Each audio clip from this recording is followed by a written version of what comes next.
Hello everyone, in this video we will learn Newton's law of gravitation.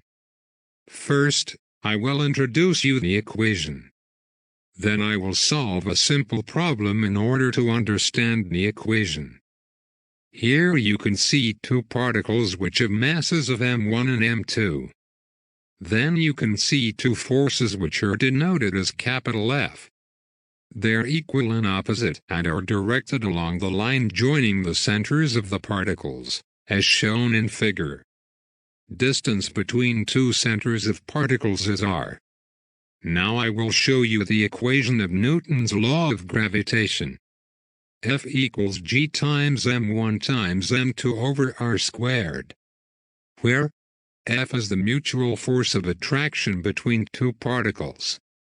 G is a universal constant known as the constant of gravitation. m1 and m2 are the masses of the two particles. R is the distance between the centers of the particles. Let's see an example. Use Newton's law of universal gravitation to calculate the weight of a 70 kg person standing on the surface of the Earth. Refer picture and display and to get clear idea about the problem. At first, we have to note down all available data. We will note down it as two types which are given data and data from manuals or books. Given data means data given in the problem, while other one is data obtained from some manuals or reference books.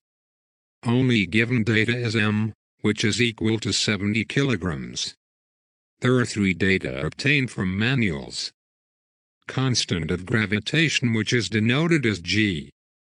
By experiment, the gravitational constant is found to be 6.673 times 10 to the power minus 11.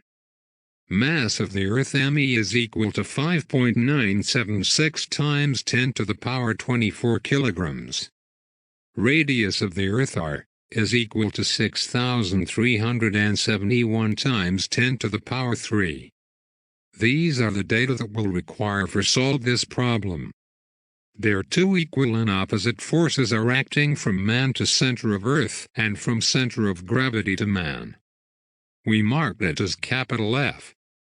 Next, I will write the equation of law of gravitation.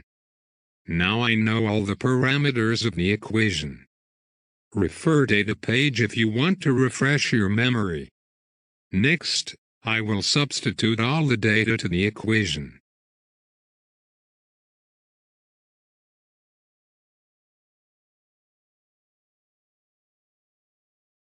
Once I simplify it, I can get the final answer as F equals 687.725 newtons. I hope you got the idea. We will see more examples in future videos. Hit a like if you learn anything from my teaching. To learn more engineering mechanics, please subscribe Educate Today YouTube channel. Thank you.